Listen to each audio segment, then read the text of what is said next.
샬롬, 주님의 이름으로 환영하고 축복합니다. 반갑습니다. 자, 우리 토요일 성경 공부 기도로 시작하겠습니다. 하나님 아버지 감사합니다. 오늘 저희들이 토요일입니다. 토요일마다 저희들에게 귀한 말씀 들려주시니 감사합니다.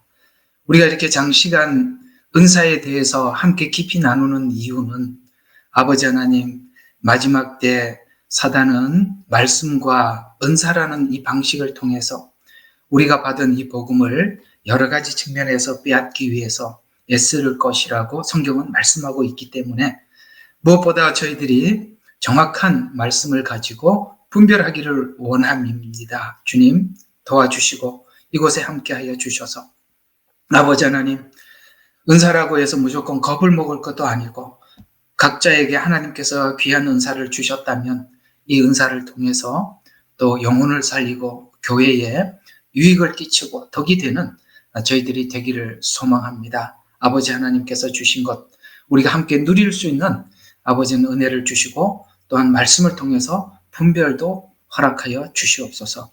오늘도 이 찾아온 모든 심령들에게 하나님께서 은혜를 더하여 주시고 아버지는 듣는 사람 또 전하는 사람이 다 함께 은혜 받는 시간 되게 하옵소서. 예수님 이름으로 기도합니다. 아멘. 자, 우리 오늘은 하나님 말씀 함께 한 절 보고 시작하도록 하겠습니다. 고린도 후서 12장 7절입니다. 고린도 후서 12장 7절입니다. 제가 봉독하겠습니다.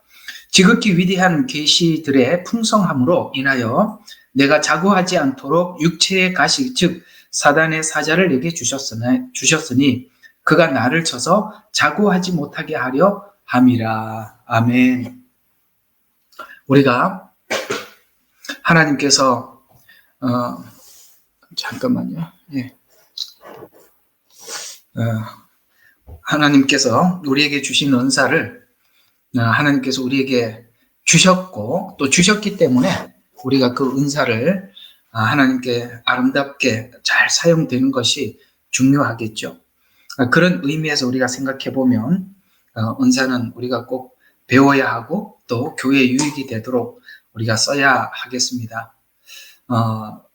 오늘부터 이렇게 은사에 대한 구체적으로 이제 나열하게 들어가려고 했는데 또 하나가 조금 여러분인데 하나 더 붙여야 될 게 있어서 죄송합니다. 계속 들어간다 해서 한 주 미뤄서 그러는데 또 이것까지 하고 나면 아마 앞으로 은사를 쭉 제가 하나하나 예언의 은사, 무슨 은사 이렇게 쭉 할 겁니다. 할 때 이게 나에게 이런 은사가 올 수밖에 없었던 과거에 어떤 하나님께서 나의 생애를 이렇게 쭉 이끌어 주셔서 내 생애를 이렇게 이끌어 주셔서 지금 나타나는 은사가 이게 갑자기 어느 날 하나님께서 너 이 은사를 가지고 교회를 세우는데 사용해라 라고 주는 것이 아니라 이미 하나님께서 나에게 이 은사를 사용하도록 과거에 내 인생 속에 여러 가지로 비춰주셨고 또 말씀해 주셨고 내가 거기에 대해서 거부하지 않고 잘 수용하고 또 그걸 사용할 수 있도록 이미 하나님께서 오랫동안 내게 이런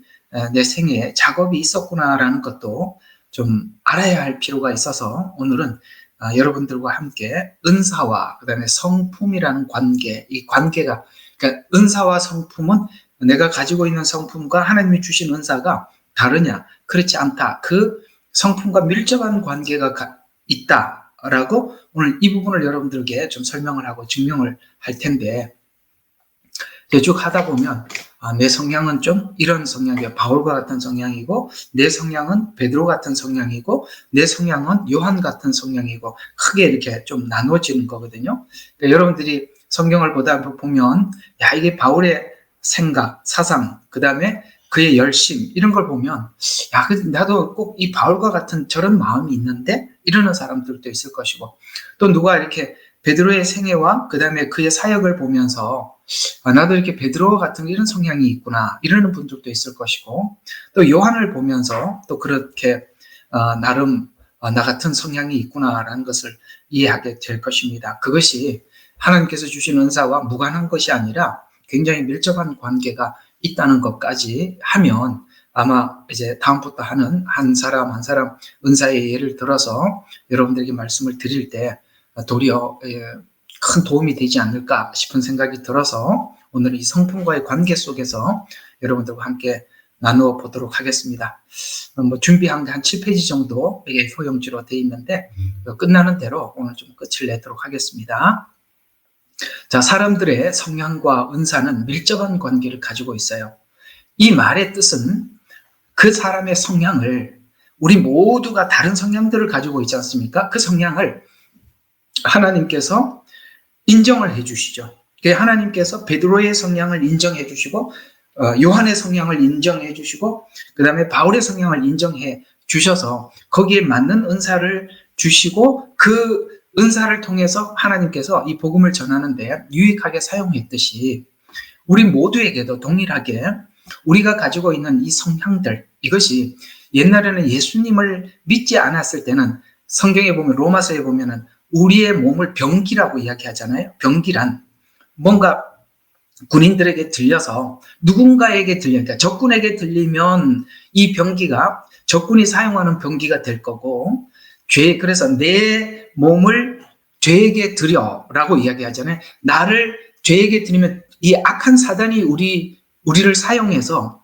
교회를 방해하고 하나님의 일을 해방하는 데 쓰겠죠. 그러나 내 자신을 하나님께 드리면 의의 병기가 되어서 하나님 나라에 유익하도록 하나님이 쓰시겠죠. 그런 것처럼 이 모든 사람들이 가지고 있는 이런 성향들, 그걸 보고 이제 성경은 우리의 어떤 성향이라고도 표현하고 또 성경에는 이것을 좀 더 적극적으로 우리가 사용된다는 측면에서 병기라는 단어를 썼을 때 우리가 이 성향들이 각자가 가지고 있는 성향들이 이게 사단에게 들려졌을 때 쓰여질 때와 하나님께 들려졌을 때 쓰이는 것이 그 성향 자체는 크게 변함이 없는데 그 성향으로 인해서 이쪽으로는 사단에게서는 하나님 앞에 부정적인데 굉장히 강하게 쓰여지게 될 거고 하나님 앞에 드려지게 되었을 때는 하나님 교회와 영혼들에게 굉장히 긍정적으로 쓰여지게 되겠죠. 이런 것처럼 이 성품이라는 것은 우리가 주님 앞에 돌아와서 하나님 앞에 진리에 내 자신을 드리는다는 데서는 우리가 주님 앞에 돌아왔다는 것은 진리 안에 내 자신을 드리는 것이고 우리가 하나님을 몰랐을 때는 진리 밖에서 사단에게 내 자신을 드렸다라는 거 우리가 이제 들어와서 예수님 안에 들어와서 분별을 하게 된 거잖아요. 그런데 이 성향이라는 것이 주님 앞에 돌아왔을 때 하나님 앞에 아름답게 빚어져서 성품이 온화하고 절제하고 이렇게 하나님 앞에 쓰여질 수 있도록 그런 것들은 온화함 혹은 절제함 이런 것으로는 바뀌어졌을지 몰라도 그 근본적인 그 성향 자체는 큰 변화는 없다는 것이죠. 그러나 그것이 이쪽에 드려지느냐 저쪽에 드려지느냐에 따라서는 분명히 다르다라는 측면에서 우리가 사도들이 하나님의 복음을 들고 그 복음을 전할 때 보면 그 성향이 그대로 또 다시 옛날 성향이 그대로 나타나서 하나님 앞에 긍정적으로 들려졌던 것을 우리가 보면 이 성향과 은사는 다르지 않구나. 거기에 굉장히 밀접한 관계를 가지고 있구나라는 것을 오늘 제가 여러분들에게 함께 말씀을 나누고 또 증명해 보도록 하겠습니다.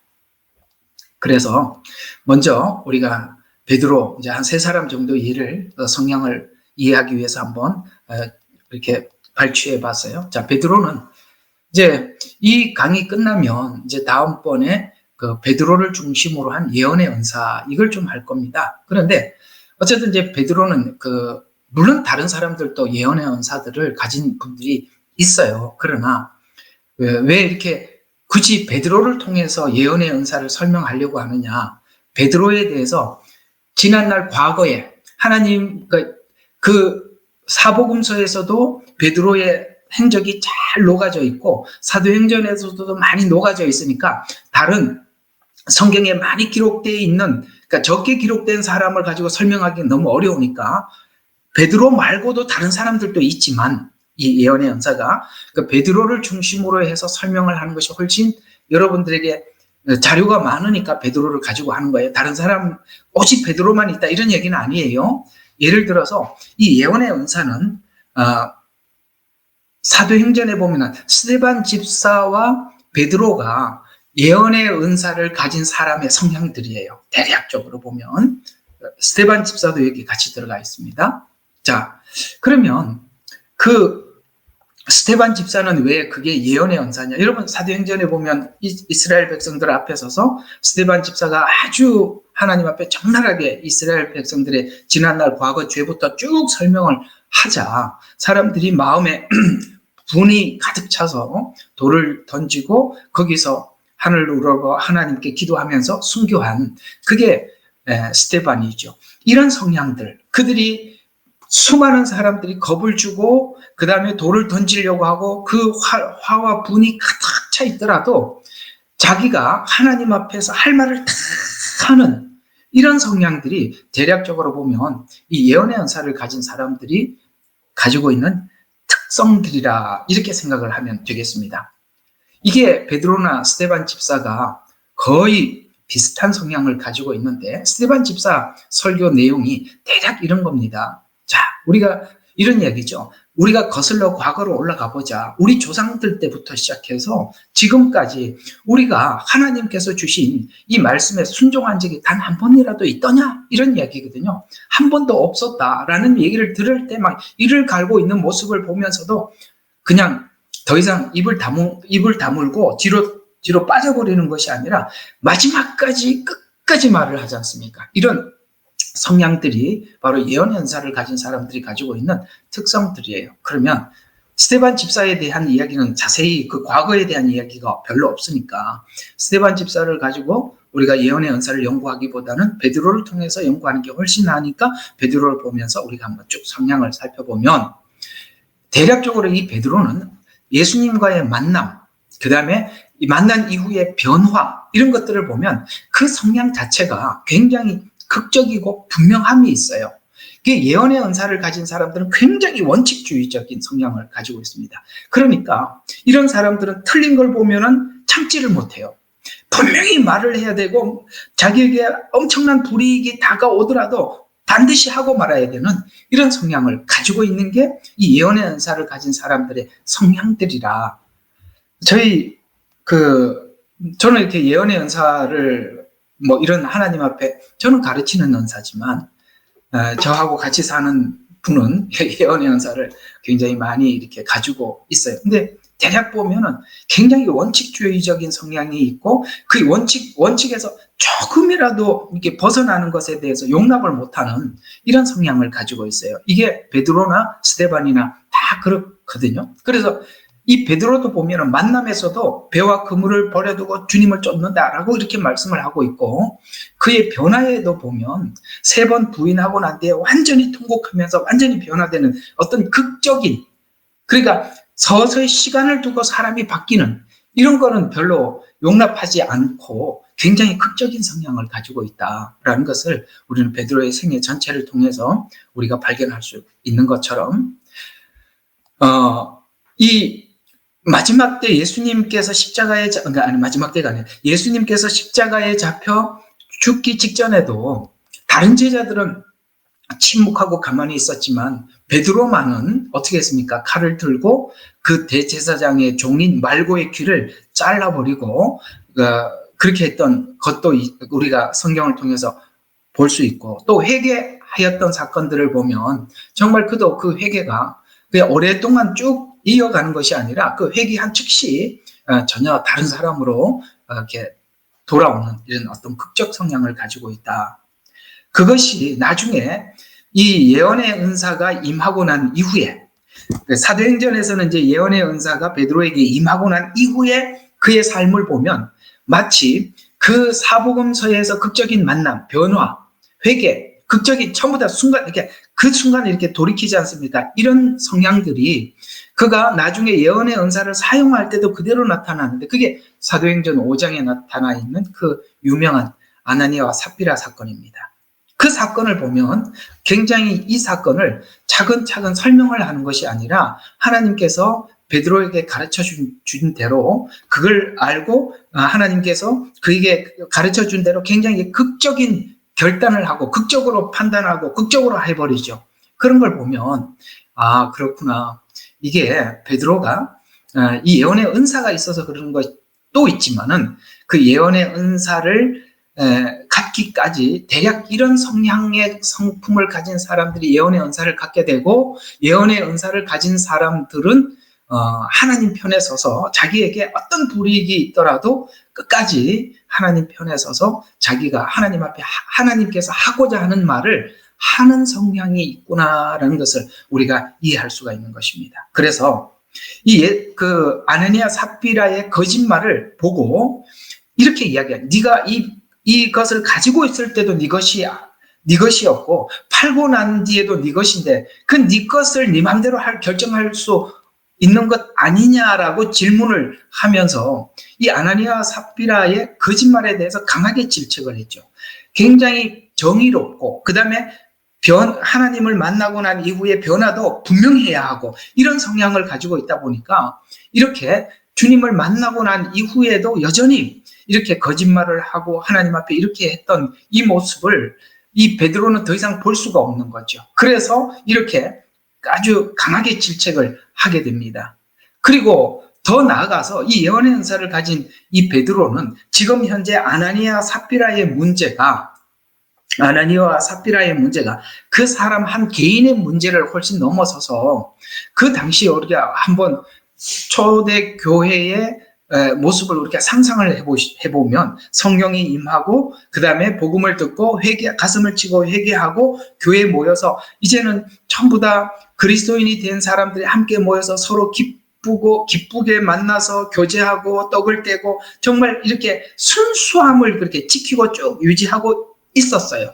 그럴 때 사람들이 자기 소유를 팔아서 사도들 발 앞에다 두고 사도들은 그 소유를 판 돈을 가지고 어려운 과부들이나 이런 어려운 사람들을 구제하고 이렇게 정작 이게 그야말로 은혜 받은 그 순수함이 그대로 흘러오고 있는 중에 이제 아나니아와 삽비라 같은 사람들이 아나니아 삽비라를 대표해서 앞으로 제2, 제3, 제4의 아나니아 삽비라가 등장하게 될 경우에는 이 예루살렘 교회가 말할 수 없는 정말 엄청난 그 문제가 이제 발발할 수 있는 조건을 만약에 아나니아 삽비라 사건을 베드로가 분별해서 그것을 해결하지 못했더라면 앞으로 이 교회는 굉장히 혼란에 빠질 가능성이 높아지죠. 그러니까 이 문제를 아나니아 삽비라 문제를 넘어서서 제2, 제3의 아나니아 삽비라가 교회에 등장하고 출연할 것을 예비하여서 그들에게 하나님 앞에 분명한 하나님의 처벌을 보임으로써 예를 들어서 이스라엘 백성들이 출애굽을 하고 난 이후에 모세에게 대항한 적이 있었죠. 야, 하나님께서 너에게만 말씀하시더냐 우리에게도 말씀하신다라고 하는 이 사건으로 인해서 하나님께서 분명하게 모세에게 치리권을 주었고 모세를 통해서 말씀하신다는 것을 보여주기 위해서 거기에 대항했던 많은 사람들을 하나님께서 벌을 주셨던 것처럼 초대교회에도 이렇게 혼란스러운 만약 이 질서가 깨져버리고 문제가 되면 큰 문제가 되니까 예언의 은사를 가졌던 베드로가 나와서 어떻게 합니까? 하나님께서 직접 그들의 생명을 걷어 가시는 것을 눈으로 보여줌을 통해서 이 교회를 정화하게 하는 거죠. 그러면 예언의 은사란 단순히 아나니아와 삽비라 같은 사람들의 죄를 찾아내서 해결하는 것을 넘어서서 이 예언의 은사가 왜 필요하냐면 아무도 몰랐어요. 베드로만 그것을 인지할 수 있었어요. 그래서 교회가 더더욱 경계심을 갖고 하나님 앞에 다른 마음을 갖지 못하도록 뭡니까? 이 은사를 통해서 차단해버렸던 것이죠. 이런 차원에서 보면 예언의 은사가 우리가 볼 때는 너무나도 차갑게 보이고 너무 냉정하게 보이지만 이게 다른 은사들은 시간을 두고 해결을 하지만 예언의 은사를 가진 사람들을 통해서 하나님께서 큰 문제를 한 번에 더 많은 문제가 발생할 수 있는 문제들을 한 번에 해결해 주심으로써 이 은사라는 것이 그 사람의 개인적인 문제도 해결하지만 그것을 통해서 전체 분위기를 쇄신시키고 그 다음에 정화시키는데 하나님께서 쓰시는구나 라고 이해를 하면 이 은사가 참 귀한다라는 것을 우리가 이해할 수 있지요. 이해가 가시죠? 이게 너무 차갑다, 냉정하다 이렇게 생각하기 이전에 이런 은사가 미리 작동됨으로 인해서 교회의 혼란을 막았다라는 차원에서 보면 이 은사의 참 귀함을 우리가 이해할 수 있습니다. 이제 다음번에 할 때 예언의 은사 부작용은 따로 다루겠습니다. 오늘은 이 성향만 좀 다뤄드리도록 하겠습니다.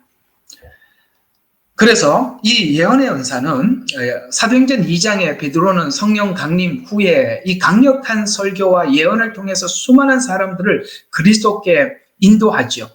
그리고 그의 설교는 3,000명이 넘는 사람들을 회심하게 했습니다. 그의 설교는 너무나도 강력하고 그야말로 누구죠? 스데반과 다를 바 없이 정확하게 그렇게 하나님의 복음을 전해서 이 3,000명이 넘는 사람들을 회심하게 했습니다. 이게 마치 뭐와 같으냐면 베드로는 회심하는데 시간이 많이 걸리지 않았어요. 그렇죠? 그는 예수님을 만나자마자 그야말로 그냥 배와 그물을 버려두고 예수님을 따랐을 뿐만 아니라 예수님이 풍랑 위로 걸어오시자 어떻게 하셨습니까? 주시거든 나로 걷게 하소서, 오라 내게 오라 라고 했으니까 어떻게 합니까? 그냥 배에서 뛰어내리는 이런 성향. 이런 베드로는 그의 설교에서도 그냥 한 사람 한 사람을 전도한 것이 아니라 그 한 사람, 그 한마디 외침 속에서 3,000명, 5,000명이 돌아오는 그야말로 이 극적인 어떤 상황들을 연출한다는 말이죠. 다른 은사와 좀 달라요. 바울은 사실 개척을 해서 몇몇 안 되는 사람들을 깊이 가르치고 세우고 떠나고 또 개척하고 여러분 여기 나와 있는 이런 교회들은 큰 우리 건물 교회들이 아니라 작은 교회들이었습니다. 이 바울은 외쳐서 그렇게 많은 사람들을 한꺼번에 구원하지는 못하지만 베드로는 그렇게 할 수 있었던 것은 자기가 하나님 앞에 돌아왔을 때 극적으로 하나님 앞에 바로 결심하고 돌아온 것처럼 그의 설교의 메시지에는 그런 간절함이 있는 거고 그 간절함이 사람들에게 들려지게 되어서 그렇게 돌아오게 되더라. 그래서 3,000명, 5,000명 이렇게 회심을 하더라라는 것을 이해할 수 있습니다.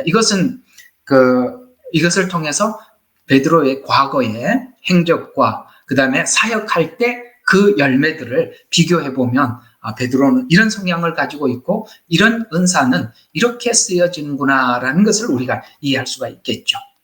또 이 베드로는 이 담대한 리더십을 가지고 있었습니다. 베드로는 초대교회의 리더로서 매우 중요한 역할을 감당했었죠. 그는 예수님의 가르침을 전파하고 신앙 공동체를 격려하고 굳건히 세우는 데 중추적인 역할을 합니다. 이러한 리더십은 그의 예언의 은사와 매우 밀접한 관계를 가지고 있습니다. 그는 이렇게 뒤에 천천히 쳐져서 이렇게 오는 사람들을 이렇게 오랫동안 기다려줄 만한 여유가 없는 사람입니다. 그래서 아주 그냥 강력하게 이끌고 가죠. 그래서 그의 리더십은 매우 어떻습니까? 굉장히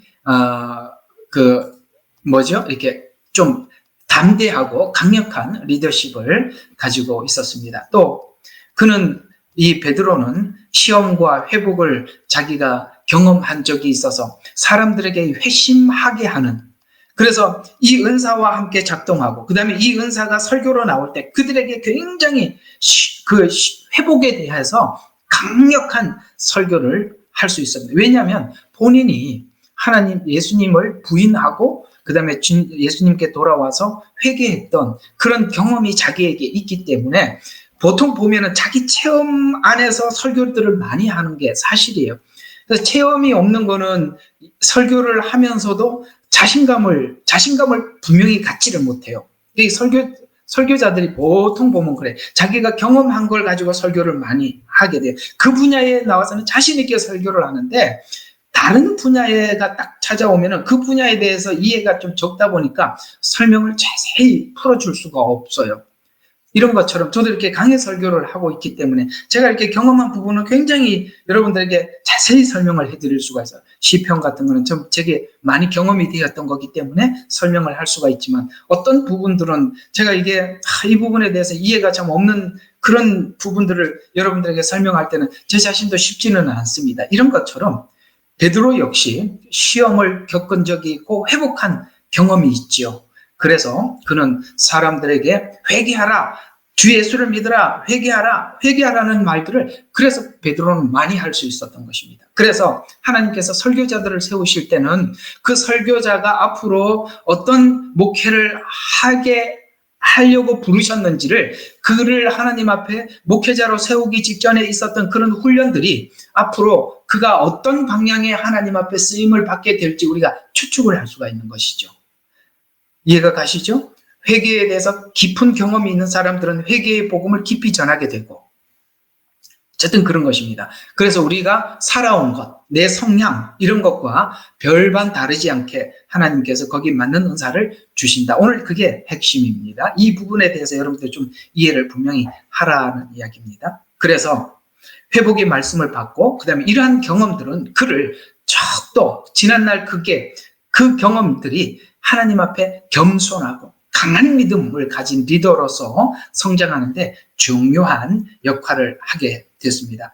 베드로는 그렇게 많은 사람들을 하나님께 한 번에 회심을 시키고 예루살렘 교회를 세우는 주자가 되었지만 그는 단 한 번도 교만할 수 없었던 것은 이유가 옛날에 예수님을 부인하고 예수님께 용서받은 그 경험이 있었기 때문에 결국에는 그 많은 사람들을 구원하고 초대교회의 가장 중요한 리더가 되었음에도 불구하고 그는 하나님 앞에 이 겸손함을 잃지 않도록 하나님께서 그 안전장치를 만들어서 내보냈다라는 것입니다. 우리가 생각해 보세요. 누군가가 나 전도하러 나갔는데 내가 한 번 외쳤더니 3,000명이 들어오고 5,000명이 들어오면 이렇게 하면 사람들이 그것에 대해서 그렇게 은혜 받고 돌아와서 은혜 받았습니다. 감사합니다. 이렇게 하면 사람들이 변질되기가 일상이지만 베드로는 그렇게 변질이 되지 않습니다. 왜요?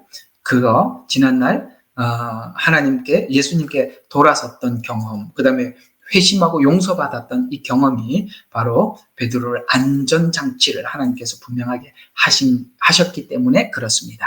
자, 어때요? 베드로의 성량, 예언의 은사 이렇게 연결을 해서 여러분들에게 말씀을 드렸습니다. 자, 두 번째로 한번 예를 들어서 여러분들에게 이해시켜 드리고 싶은 것은 오늘 이 신약 성경의 대부분을 기록한 바울에 관한 이야기입니다. 바울은 권면, 그 다음에 가르치는 은사 이런 것들입니다.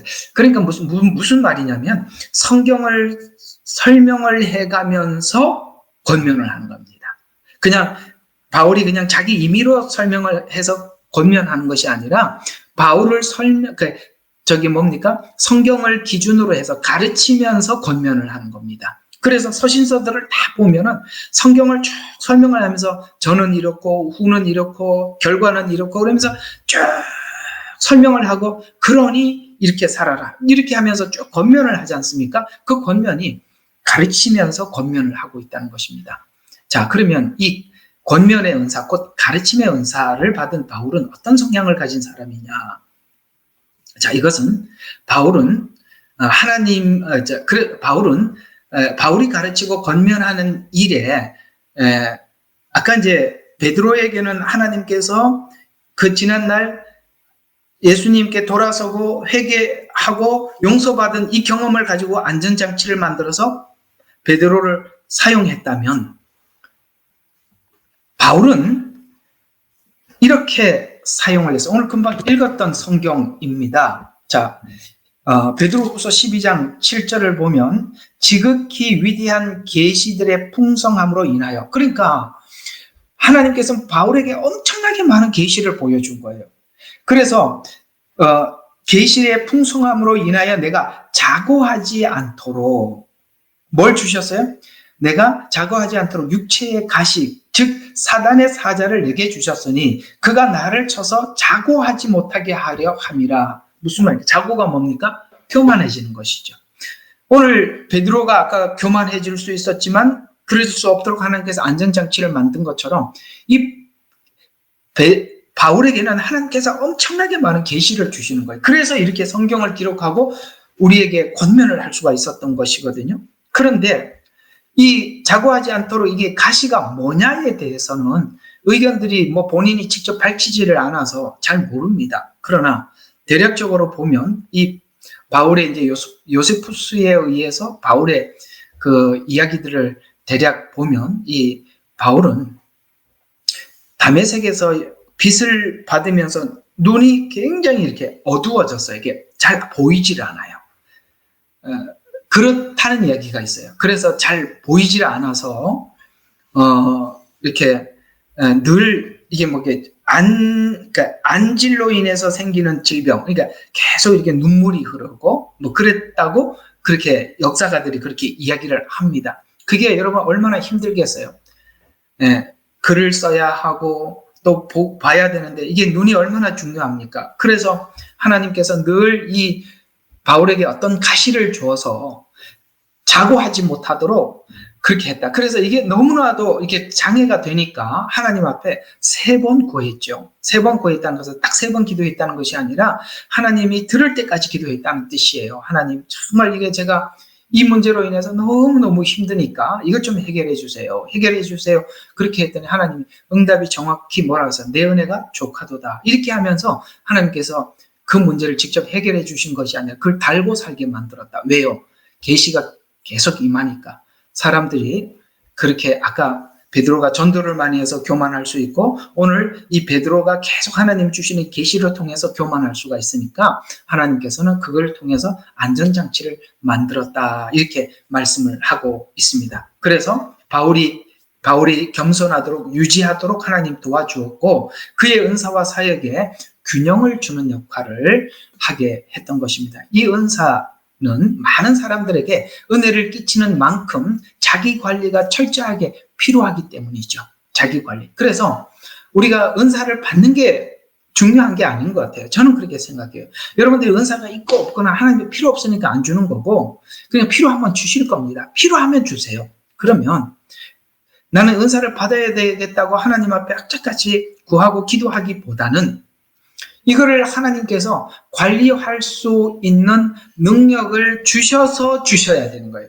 그 관리할 수 있는 능력을 주지 않은 상태에서 그 은사를 받으면 그렇게 받은 사람들은 대부분 부작용으로 나타나지 긍정적인 작용으로 나타나지 않아요. 순기능으로 나타나는 게 아니라 대부분 역기능으로 나타난다는 것이죠. 똑같습니다. 하나님의 큰 종들을 보면 성경에 나타나 있는 이 종들을 보면 하나님께서는 이 모세에게 가시는 광야 생활이었습니다. 정말 이 40년이라는 광야 생활을 통해서 자기 속에 있는 그 자만심, 40세 때 가졌던 자만심 이런 것들을 하나님께 들으시고 40년이라는 광야 생활을 통해서 낮아지게 하시고 다시 이스라엘 백성들을 이끄는데 사용하였을 때 모세는 끝까지 자기를 지킬 수 있었습니다. 다윗의 가시는 누구였을까요? 바로 사울과 좀 더 나가서 표현하자면 후반부에서는 밧세바입니다. 그 둘의 가시. 사울을 통해서는 자기를 훈련시켰다면 이 밧세바를 통해서는 하나님 앞에 용서의 은혜를 입게 하셔서 그야말로 다윗 자신을 평생 하나님께서 지키게 해 주셨던 것처럼 여러분 우리 모두가 은사를 받는 것이 급한 것이 아니라 하나님께서는 이 은사를 주시기 전에 이 은사를 잘 지켜 관리할 수 있도록 하나님께서 먼저 그 장치를 준비하신다. 만약에 하나님께서 이런 장치 없이 내게 그 은사를 주셨다 그러면 여러분 그거는 사실 그건 좋은 게 아닙니다. 위험한 겁니다. 그렇게 하나님 앞에 잘못 쓰임 받게 될 때 그 은사는 대부분 역기능으로 나타납니다. 앞으로 역기능을 많이 설명을 해드리도록 하겠습니다. 오늘은 성향만 좀 설명을 하도록 할게요. 자, 그리고 또 이 가르치는 은사를 가졌던 이 바울은 역사, 그러니까 구약에 있는 모든 성경에 있는 역사, 그 다음에 시가서, 그 다음에 예언 이런 것들을 이런 모든 성경들을 그냥 예를 들어서 뭐 역사서 구약에 있는 역사서 하려면은 뭐 대부분 어디서부터 있죠? 사사기부터 시작해서 룻기, 그 다음에 열왕기, 사무엘상하, 열왕기상하, 역대상하 이런 내용들이 다 역사서잖아요. 그러나 이 역사를 역사서로 그냥 또 따로 빼서 설명을 하는 것이 아니라 역사서도 뭐예요? 교리와 딱 접목을 시켜서 설명을 해주고 또 뭡니까? 시라고 하면 시가서 이런 내용들도 전부 다 교리와 접목시켜서 설명을 하고 예언서도 교리와 접목시켜서 설명하는 능력을 가지고 있어요. 대략적으로 가르치는 은사를 가지고 있는 사람들은 성경을 보면은 이 성경이 단순히 그냥 하나의 그냥 이야기 같아 보이지만, 그 다음에 거기 있는 시 같아 보이지만, 그걸 모두 다 그 복음, 예를 들어서 초림, 예수님 성육신으로부터 시작해서 생애, 그 다음에 십자가, 죽으심, 부활, 그 다음에 승천, 재림, 이렇게 맞춰서 모든 내용을 그렇게 설명하는 능력을 바울은 가지고 있고, 대략적으로 가르치는 은사를 가진 사람들은 이런 유능한 능력을 가지고 있습니다. 그게 가르치는 은사를 가진 사람들이 가지고 있는 특징이기도 합니다. 그래서 이 바울은 유능한 교사가 되어서 이 모든 서신의 신학적 깊이를 담아서 정확히 설명을 해줄 수 있어서 유대인이나 이방인 모두를 상대로 복음을 전파했다는 것이죠.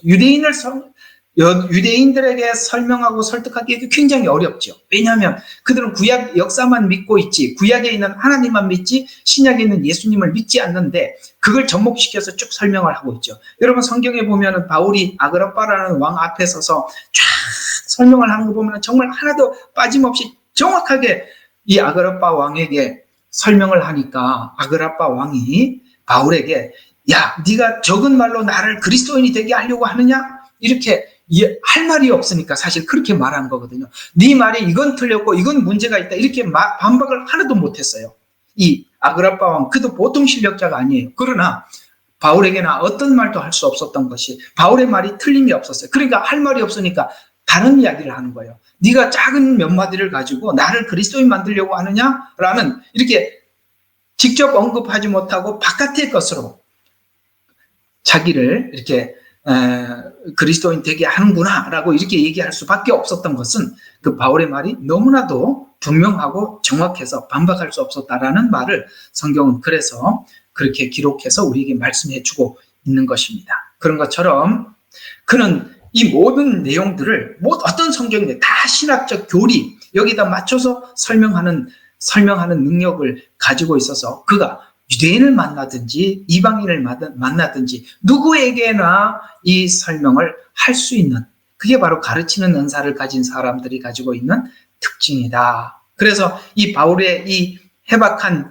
지식은 성경 지식을 바탕으로 해서, 이 성경을 알고 있는 모든 성경 지식을 바탕으로 해서 하나님의 권위를 가지고 훈계할 수 있었고, 본인이 하나님과의 깊은 만남과 경험, 이런 체험을 바탕으로서 우리가 죄인과 같은, 괴수와 같은 그러니까 자기도 죄인 중에 괴수였으니까 죄인들이 하나님 앞에 어떻게 주님 앞에 돌아와서 하나님 앞에 사랑을 입고, 그 다음에 나중에 이 사랑을 거부한 자들에게 하나님께서 어떻게 공의로 심판하실 것인지에 대해서 정확하게 어필을 함으로써 우리가 어떤 곳에서 어디에서 우리가 하나님 앞에 구원받고 나왔는지, 그 다음에 구원받은 이후에 하나님 앞에 관계가 어떻게 설정이 되어야 하는지를 정확하게 설명할 수 있더라. 이게 바로 하나님이 이 은사를 주신 모든 사람들에게 주시는 건데, 대략적으로 은사를 받아서 이게 다 열리는 것이 아니라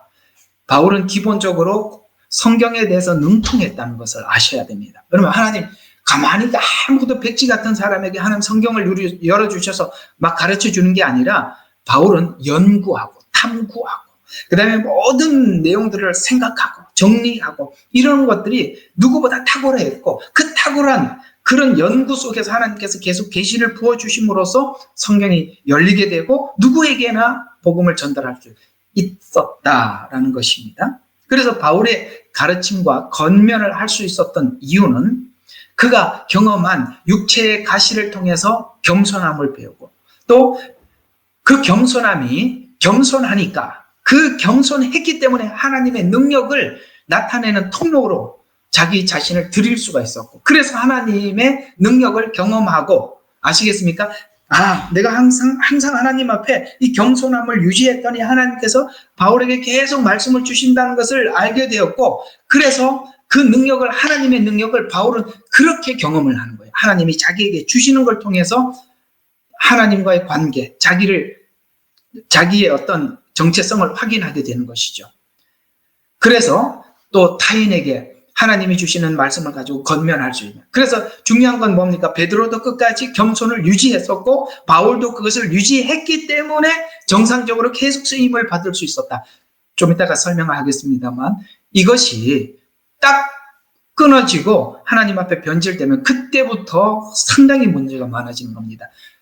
그래서 은사를 받아서 사용되는 것은 교회에 큰 이익이 되고 유익이 될 수도 있지만 이것이 끊어진 사람들이 마치 지금도 있는 것처럼 착각하고 살면 그런 사람들로 인해서 엄청나게 교회는 혼란스러워져 가는 것입니다. 은사는 좋은 것이나 그것을 사용하는 사람이 변질되면 사용하지 않는 것이 좋습니다. 자, 세 번째로 이제 요한을 통해서 우리가 한번 보겠습니다. 요한은 긍휼의 은사를 가진 사람입니다. 아까는 예언의 은사. 이게 왜 이 세 사람을 들어서 설명하냐면은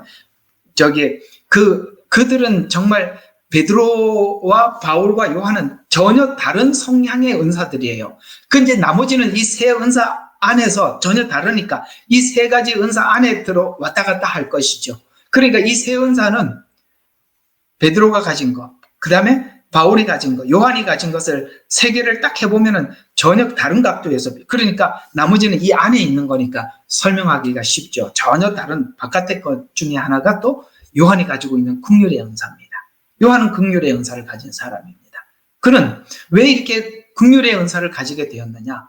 누구보다 제자들 중에서 정말 예수님과 가까웠던 제자 중에 한 사람이었죠. 그래서 예수님과 깊은 관계를 가지고 다른 사도들에 비해서 깊은 관계를 가지고 있었던 이 요한은 예수님 가까이 가면 갈수록 뭐를 느꼈냐면 정말 그 사랑의 풍성함을 경험하게 되었습니다.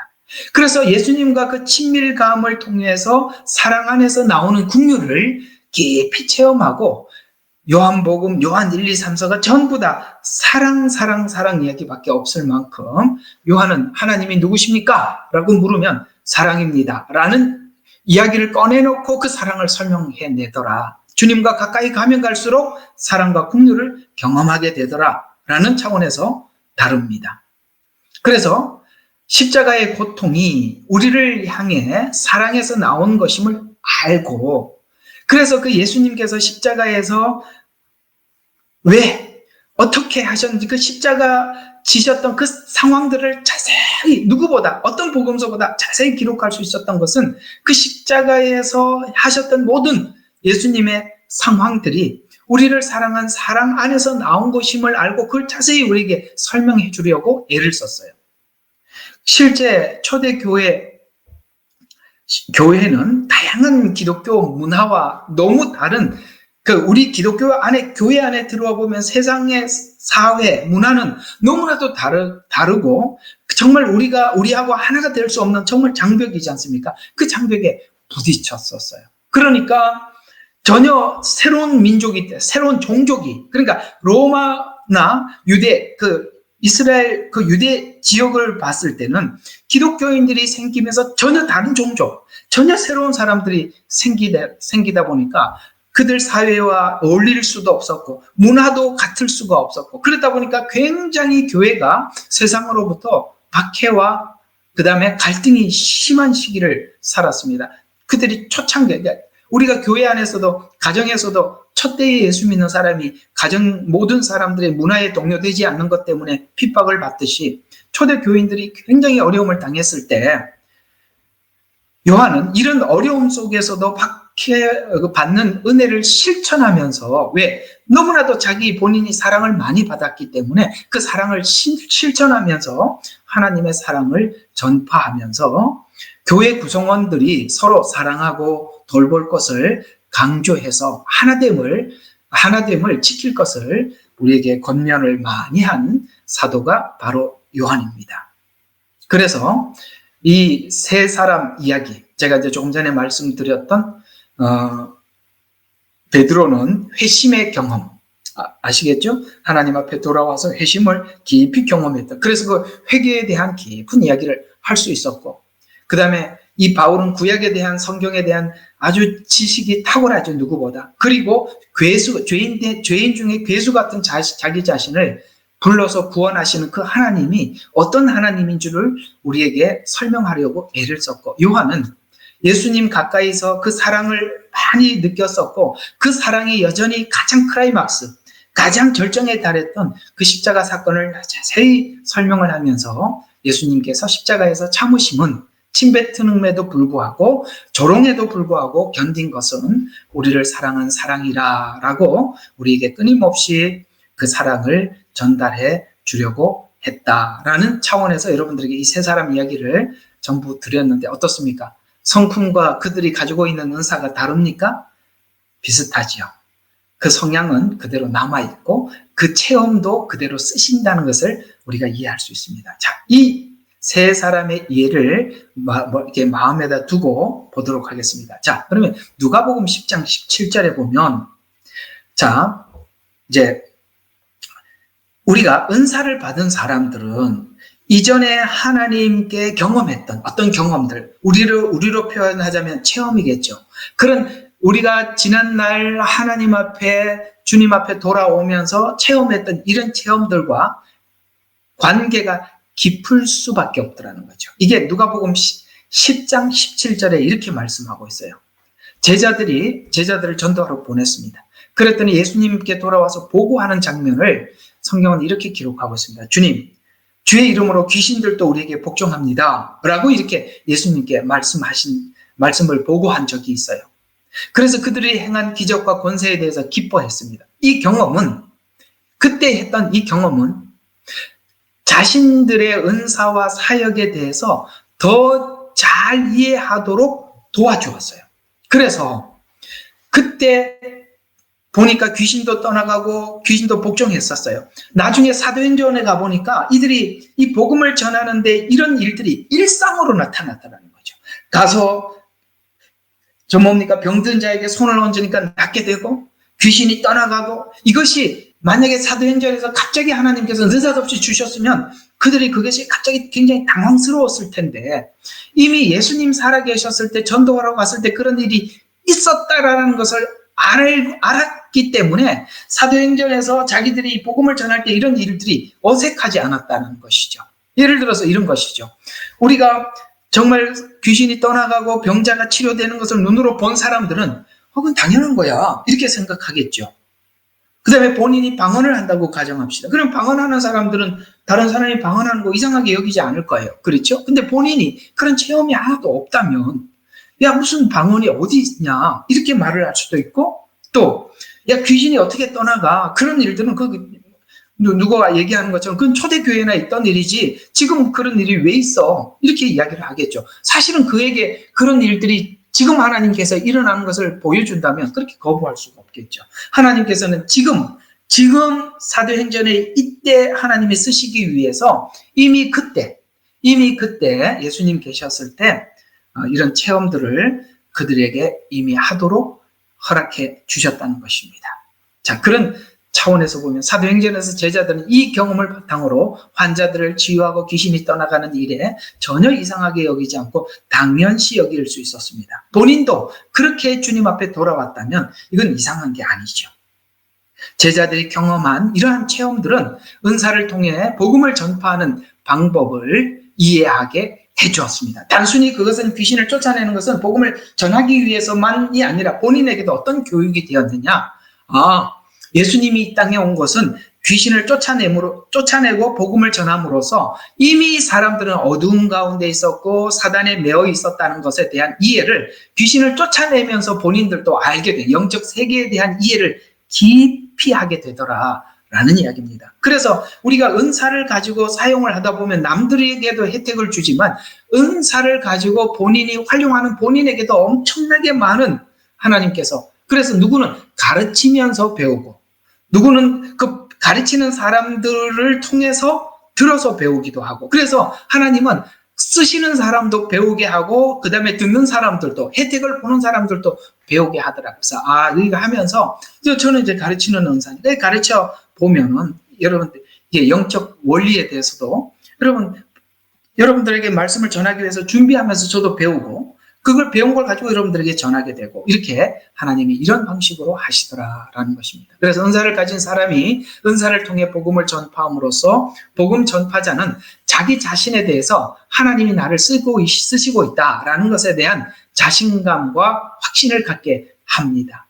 제자들이 악령을 제하는 권능을 하나님께서 주신 것을 경험함으로써 악한 자들에 대해서 두려움을 갖지 않아요.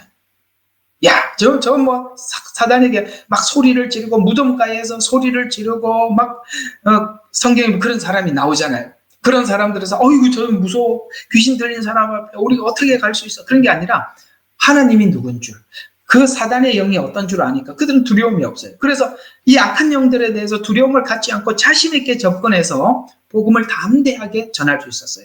그리고 유대인들이 그렇게 복음을 전하지 말라고 방해하고 때리고 그렇게 해도 그들은 전혀 두려워하지 않았던 것은 바로 이 영적 원리, 악한 영들의 세계와 하나님의 성령의 역사에 대한 이해를 뚜렷이 하고 있는 한 전혀 두려워하지 않았다라는 것입니다. 여러분, 그래서 은사를 가지고 사용을 하다 보면 우리 자신에게도 엄청난 자신감과 그 다음에 두려움을 떨쳐버리게 하나님께서 그렇게 만드셔서 담대하게 하시죠. 그래서 이런 확신은 그들의 사역에 대한 자신감을 높이고 앞으로 더 큰 어려움이 와도 자신감 있게 나갈 수 있도록 하나님께서 용기를 주시더라. 또 은사의 발전과 개발에서 보면 영적 체험들은 자기에게 주신 은사를 발견하게 할 뿐만 아니라 나에게도 이런 은사가 있구나 라는 것을 발견하게 할 뿐만 아니라 영적 세계를 이해하는 시각을 넓혀줍니다. 그래서 제자들이 귀신을 쫓아내는 권능을 경험함으로써 묶인 자리가 어디고 그 다음에 자유를 어떻게 얻는지를 그걸 실제 하면서 자기들이 해주었을 뿐만 아니라 그것에 대해서 자기들도 이제 받아들이게 되는 것이죠. 그러나 이런 경험이 없는 사람들이 보통 은사를 부인하게 되는 것입니다. 이렇게 은사의 체험과 경험은 자기 신앙을 업그레이드하게 하고 그 다음에 자신의 신앙에 도움을 줄 뿐만 아니라 하나님 나라를 어떻게 효과적으로 넓힐 수 있는지 우리가 이해하는 데 도움을 줍니다. 자, 그러면 이제 은사가 가지고 있는 사람들이 이런 혜택을 받고 우리 신앙에도 큰 도움이 된다면 그러면 우리가 이제 은사는 좀 어떻게 내게 주는 은사가 뭔지 그래서 여러분들 굉장히 궁금해하는 부분일 것 같아요. 그러니까 이 은사들은 나에게는 뭘 줬는지 찾아내기 위해서는 어떻게 해야 되는 건가? 자, 내가 어떤 일을 할 때 잘 들어요. 내가 무엇을 할 때 기쁜지 알게 되는 것이 내게 주시는 은사구나 라는 것을 알게 되고 그 일을 하면 피곤하지가 않아요. 즐거워요. 예를 들어서 가르치는 은사를 가진 사람들은 남들한테 계속 이렇게 가르치면서 누가 볼 때는 매일 어떻게 저렇게 준비하느라고 설교 준비 얼마나 힘들게 설교를 이렇게 정말 힘들게 준비하는 사람들은 이 가르치는 은사를 가진 사람들이 얼마나 쉽게 설명을 하고 있는지 잘 몰라요. 본인이 없으니까. 그러나 가르치는 은사를 가진 사람들은 이렇게 설교를 하는 게 어렵지가 않다 이 말이에요. 왜냐하면 그걸 하면 기쁘거든요. 그러니까 그것이 도리어 기쁨, 이건 나는 누군가에게 이걸 가르칠 때 참 기쁘더라. 누구에게 국물을 베풀 때 기쁘더라. 누구에게 하나님 주신 말씀을 전할 때 기쁘더라. 하나님 주시는 예언을 할 때 기쁘더라. 그게 하나님이 자기에게 주신 은사예요. 기쁘다 이 말이에요. 그래서 자신도 하나님 사역에 동참할 수 있는 기쁨을 느끼게 되고 나 같은 사람도 하나님 앞에 이렇게 일하게 되는구나. 또 이 일로 하나님 나라와 교회에 내가 귀한 역할을 하고 있는 것에 대해서 자부심을 가지게 되는 것입니다. 자, 첫 번째 내가 무슨 은사를 가졌을까라는 부분들을 어떻게 이해할 수 있다고요? 기쁘더라. 두 번째, 여러분 요즘도 그렇게 나오는지는 모르겠습니다만 옛날에 은사 테스트라는 테스트 용지가 있었어요. 그래가지고 이렇게 쭉 해보고 이게 점수를 매겨보면은 주 은사가 무엇이고 그 다음에 부차적인 은사가 무엇이고 이렇게 쭉 이런 게 있어요. 그 은사 테스트를 통해서도 우리가 그건 뭐 100% 정확하지는 않아도 굉장히 근접합니다. 괜찮은 것 같아요. 그걸 저 여러 번 해봤거든요. 요즘도 있는지는 잘 모르겠습니다만 인터넷에 검색해보면 이 테스트 용지가 있을 거예요. 그걸 가지고 스스로 한번 체크를 해보시면 나는 다른 사람들이 긍휼을 베풀 때 참 좋았다. 전도할 때 좋았다. 남을 가르쳤을 때 좋았다. 이런 부분들이 나옵니다. 거기에 보면은 내 은사가 대략 이런 은사구나라고 이해할 수도 있습니다. 그것도 큰 도움이 되는 것입니다. 그러나 이 은사 테스트를 할 때는 2번, 3번 생각하고 여기다가 체크할까 저기다 체크할까 이러면 안 돼요. 하나님 딱 이렇게 읽어보고 바로 떠오르는 데 갖다 체크를 해야지. 요거 했다가는 또 뭐 이상한 결과가 나오지 않을까 하면서 이렇게 저렇게 체크하면 여러분 정확한 평가를 내리기가 어렵습니다. 혹시나 그걸 통해서 여러분들이 이해하고 싶다면 요즘 아마 어디 있을 겁니다. 그걸 찾으셔서 한번 직접 은사 테스트를 해보는 것도 좋은 방법이라 권해드려 봅니다. 자, 그 다음 또 우리가 이제 은사는 받은 즉시 그것이 쭉 이렇게 능수능란하게, 그러니까 순조롭게 잘 사용하는 게 아니라 은사는 많은 실패를 거쳐가면서 배우고 자라나는 것입니다. 그러니까 우리가 처음에 은사를 받았을 때 아무 생각 없을 때는 하나님께서 순수하게 쓰시기도 하는데 문제는 중간중간에 이 은사에 사단이 틈을 타고 들어오게 되는데 그걸 분별을 해야 되거든요. 그런데 실패를 통해서도 경험을 하기도 하고 긍정적으로 해서 열매를 기쁘게 확인할 수도 있어요. 그러나 반드시 해야 될 게 뭐냐면 우리는 자꾸 자라가야 한다는 사실입니다. 은사는 받은 즉시 그것이 완전한 것이 아니라 굉장히 많은 시간을 거쳐서 다듬어야 한다는 거예요. 이해가 가시죠? 가르치는 은사를 예를 들어서 받았다고 합시다. 그러나 가르치는 은사를 가진 사람들은 눈만 감으면 하나님 다 가르쳐줘서 설명하게 하느냐? 아니라 이 말이에요. 하나님께서 가르치는 은사를 주신 사람들은 계속 성경을 연구를 해야 돼요. 연구를 하면 할수록 그 가르치는 은사를 가진 사람들은 하나님께서 거기다 덧붙여 주셔서 그 가르침이 깊이가 더해가는 것이에요. 그래서 나는 가르치는 은사를 받았고 예언의 은사를 받고 눈만 감고 기다리면 된다. 이러면 큰일 나는 겁니다. 그러면 큰 문제를 일으키는 겁니다. 발전해야 합니다. 그런데 이 발전하기 위해서는 우리가 어떤 3가지 제약, 그러니까 4가지 정도의 제약이 우리를 이렇게 억누르는 게 있어요. 그걸 넘어서야 하거든요. 첫 번째는 심적인 제약이 있습니다. 심적인 제약. 이건 뭐냐면 은사가 성숙하기 위해서는 어떤 제약에서 벗어나야 되는데 심적인 제약에서 벗어나야 한다. 이것이 은사는 하나님으로부터 오는 것이기 때문에 사람들의 일반적인 의견과는 달라요. 이해가 가죠? 이게 어떤 사람이 문제가 있어요. 그 문제가 있으면 세상에 일반적으로 이 문제를 해결하려면 보통 상식선에서 권면을 하게 되지요. 그런데 놀랍게도 하나님께서 은사를 통해서 주시면 상식적인 선에서는 절대 이 문제가 해결되질 않아요. 그러니까 우리가 무슨 문제가 생기고 답답하면 여기 가서 묻고 저기 가서 묻고 그러면 사람들의 하나님의 영이 없이 대답을 하는 사람들을 보면 대답들이 다 거기가 거기고 비슷비슷할 수밖에 없는 것은 그 문제를 상식과 이성선에서 접근을 해서 답안을 제시해 주기 때문에 그렇습니다. 그러나 하나님께서 우리 각자에게 어떤 문제를 주신 것은 하나님께서는 그 문제를 통해서 어떤 부분을 목적하는 바가 있어서 주시는 거거든요. 예를 들어서 하나님께서 재물을 막아놓을 수도 있고 열어줄 수도 있고 건강을 하나님께서 담보로 삼을 수도 있고 건강하게 할 수도 있습니다. 이런 모든 문제들은 우리가 예를 들어서 건강이 안 좋아.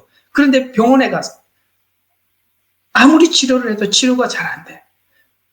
그건 우리가 이성적으로 사람들이 권면을 받으면 어떻게 합니까? 어느 병원에 가봐라. 누가 잘하더라. 이게 사람들이 일상적으로 상식선에서 조언을 해주는 조언이에요. 그러나 하나님이 어떤 다른 목적을 가지고 있다는 것은 사람들이 이성적으로는 발견할 수 없는 거니까. 그래서 하나님은 은사를 가진 사람들을 통해서 그에게 사람이 줄 수 없는 답을 전하게 만드는 것입니다. 그러다 보면 이 은사를 가진 사람이 누군가에게 조언을 하다 보면 조언을 할 때 자기도 사람이다 보니까 사람의 생각을 가지고 조언을 할 수 있게 돼요. 그게 바로 어떤 심적인 제약, 지적인 제약들이에요.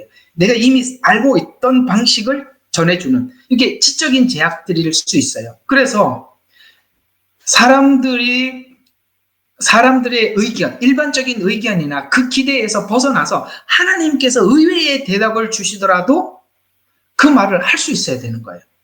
그래서 바울은 예수님을 만난 후 예수님을 만났어요. 그리고 사람들과 즉시 상의하지 않았다고 갈라디아서 1장 이거 한번 보도록 하죠. 이게 이 제약에서 벗어났기 때문에 바울이 하나님 앞에 사도로서 온전하게 자기 역할을 감당할 수 있었던 것이거든요. 자, 갈라디아서 1장 16절과 17절을 보면 나로 하여금 이방 가운데 그를 전파하도록 내 안에 있는 그의 아들을 계시하기를 기뻐하였을 때에 하나님께서 이방의 사도로 가라 라고 하나님께서 자기에게 말했을 때 내가 즉시 혈과 육에 의논하지 아니하고 만약에 하나님께서 바울에게 그렇게 명했는데 사람에게 가서 물어보면 뭐라 그랬습니까? 야, 그 뭔데 어떻게 가겠냐? 너 지금까지 예수님 핍박하다가 사람들이 널 보고 믿겠냐? 네 말을 듣고 수많은 사람들이 자기 생각 속에서 권면을 할 거예요. 그래서 바울은 하나님이 주신 그 메시지, 자기에게 준 메시지를 사람에게 물으러 가지 않았다. 이렇게 그래서 혈과 육에게 의논하지 아니하고 또 나보다 먼저 사도된 그 예루살렘에 있는 베드로, 요한, 야고보 그 12사도들을 11사도들을 이야기하는 것입니다. 그래서 먼저 사도가 된 그들을 만나려고 예루살렘에 올라가지도 아니하였다. 거예요. 왜냐하면 하나님이 자기에게 부르셨는데 혈과 육에게 의논하면 또 그들이 막을 것이고 만약에 예루살렘에 올라가서 하나님께서 나를 불러서 사도로 세우셨다라 그러면 증명해봐라 이렇게 논란이 될 거니까 아예 바울은 사람에게 찾아가지 않았대요. 혈과 육에게 가지도 않았고 사도들을 만나러 가지도 않고 그냥 아무도 안 만나고 그 음성을 듣자마자 어디로 갔어요? 아라비아로 가서 다시 다마스커스로 돌아가노라 이렇게 말씀하고 있어요. 그런 것처럼 이게 상식이라는 것을 넘어서지 않으면 하나님께서 뜻밖의 주시는 말씀들을 수용할 수가 없어요.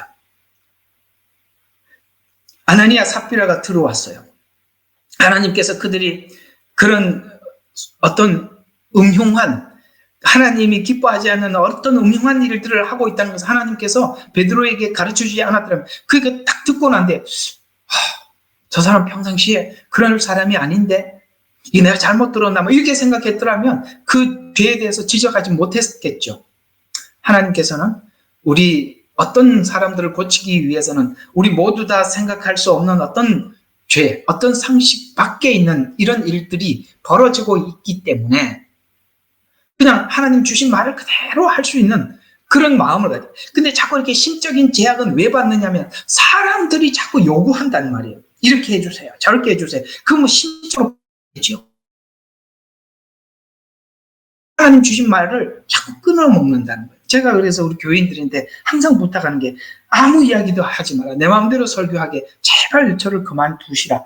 내가 알면 말하기 굉장히 부담스러우니까 말씀하시지 마시라. 제가 여러분들에게 그렇게 부탁하는 이유가 그것입니다. 그래야 우리가 하나님 말을 마음대로 전할 수 있지. 뭔 이야기를 들은 게 있으면 이 말하면 저 사람이 부담스러울 텐데 어떻게 생각할까? 자꾸 이런 생각을 하게 되면 안 되지 않습니까? 그러나 의외로 많은 분들이 그런 설교들을 마치 자기에 대한 뒤의 이야기를 뒤로 듣고 설교 시간에 얘기한다는 분들이 꽤 많았었어요. 사실 제가 이렇게 목회하면서 느꼈던 부분들인데 그래 저는 그런 어떤 제약에서 벗어나기 위해서 아무 소리 안 듣고 그냥 주시는 말씀만 전하기로 그렇게 작정했으니까 꼭 그렇게 이해하시면 좋겠습니다. 이 심적인 제약이 굉장히 힘들어요. 또 바울은 예수님을 만난 후 사람들과 즉시 상의하지 않았습니다.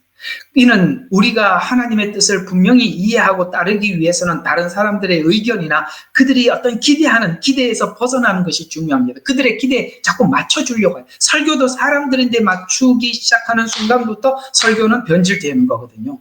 이런 것처럼 다른 사람들의 기대에 기대나 의견에 너무 의존하게 되면 우리의 은사를 제대로 발견하거나 또 아까 말씀드린 것처럼 발전하게 한다고 그랬잖아요. 이렇게 발전하게 발전하게 하지 못한다는 거예요. 그래서 발전에 방해가 되기 때문입니다. 그래서 사람의 눈치를 보게 되는 것이 심적인 부담을 갖게 되는데 그렇게 되면 우리가 다치게 된다. 그래서 이 세속적인 가치관으로 은사를 또 사용하지 말라는 것입니다. 두 번째, 세속적인 가치관. 이게 뭘까요? 이 세속적인 가치관의 기준은 우리의 영적 성장을 방해할 수 있게 되는데 이런 결심을 하셔야 됩니다. 항상 하나님 앞에 무슨 일을 맡은 사람들은 이 마음을 가지셔야 돼요. 갈라디아서 1장 10절에 보면 이렇게 이야기를 합니다. 이제 내가 사람들에게 좋게 하랴 하나님께 좋게 하랴 라는 이 질문 앞에 자기가 대답을 할 수 있어야 돼요. 사람들을 즐겁게 할 것이냐 하나님을 즐겁게 할 것이냐 하나님을 좋게 할 것이냐에 대해서 저는 하나님을 즐겁게 하는데 쓰이겠습니다 라는 결정을 하지 못하면 자꾸 사람들의 눈치로 그게 자꾸 심적으로 부담이 된다 이런 이야기입니다. 그래서 은사가 자라기 위해서는 세속적인 가치관에서 벗어나서 그 가치관을 하나님 중심, 하나님 가치관에 집중을 해야 하는 것입니다. 하나님의 목적을 중요시 여겨야 하는 것입니다. 그래서 은사를 행하는 자는 자기 의심과 두려움에서 벗어나야 하고 그 다음에 하나님을 향한 믿음을 가져야 돼요. 사람에 대한 두려움을 벗어나고 하나님을 향해서 믿음을 가져야 돼요. 우리는 종종 자신의 능력 수준으로 하나님을 자꾸 이해하게 됩니다. 예를 들어서 우리 능력으로 하나님을 이해하게 된다는 것은 이런 것이죠. 에이, 어떻게? 하여튼, 네가 예를 들어서, 유대인이 어디 있어? 지금 한 2000년이 지났는데, 다 흩어져서 막 여기 다 잡초처럼 다 섞였는데, 무슨 알리아가 있어? 이렇게 얘기하는 게 다 우리 생각이라니. 그러니까 이런 생각들이 성경에 나오는 어떤 예언도 믿지 못하게 만드는 거죠. 믿지 못하죠. 예언을 어떻게 다 믿겠어요? 현실은 예언을 이룰 것 같은 분위기가 전혀 아닌데. 얼마 전에 우리 집사님도 글을 올렸더구만요. 그 전쟁에 대해서. 터키부터 시작해서 이런 연대들이 있지 않습니까? 이란과 그 다음에 그 주변에 있는 이 나라들이 연대를 해서 결국에는 이제 아마겟돈 전쟁, 그 다음에 곡과 마곡의 전쟁, 그 다음에 유브라데 전쟁, 이런 모든 전쟁에 이렇게 모이는 이 사람들이 지난날 이스라엘과 충돌이 없었는데 이게 과연 연대가 될까? 왜냐하면 과거에는 그들이 연대를 하지도 않았었는데 그게 될까? 이런 생각들, 그런 생각을 미리 딱 생각을 하고 성경의 예언을 보면 우리가 믿을 수가 없죠. 하나님, 이 사람들이 그런 적이 없는데 그게 과연 가능할까요? 이렇게 이제 접근에 들어가면은 우리는 이렇게 되는 것이거든요. 내 생각을 가지고 성경을 보는 거예요. 그건 믿음이 아예 없는 겁니다. 아까 말씀드린 거죠. 우리가 믿음을 갖는데 적이 뭐라고요? 이성이에요. 상식이에요. 이런 것들이 믿음의 적이거든요. 그러니까 이렇게 접근을 하면 하나님께서 미래에 이러하시겠다라는 말을 우리가 받아들일 수가 없죠. 우리가 예언을 하는 사람들이나 하나님 말씀 전하는 사람들도 똑같아요. 본인에게 하나님을 향한 믿음이 있어야만이 하나님이 말씀하신 말씀을 그대로 선포할 수 있는 거예요.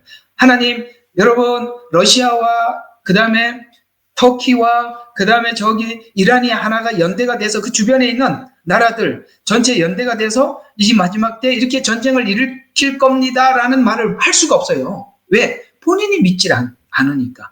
우리가 은사가 개발이 되고 하나님의 말씀을 전파하기 위해서는 전하는 본인이 하나님을 향한 믿음이 없으면 불가능하다. 이런 이야기가 되는 것입니다. 그래서 오늘 이 성경에는 디모데후서에 이렇게 우리에게 권면을 하고 있어요.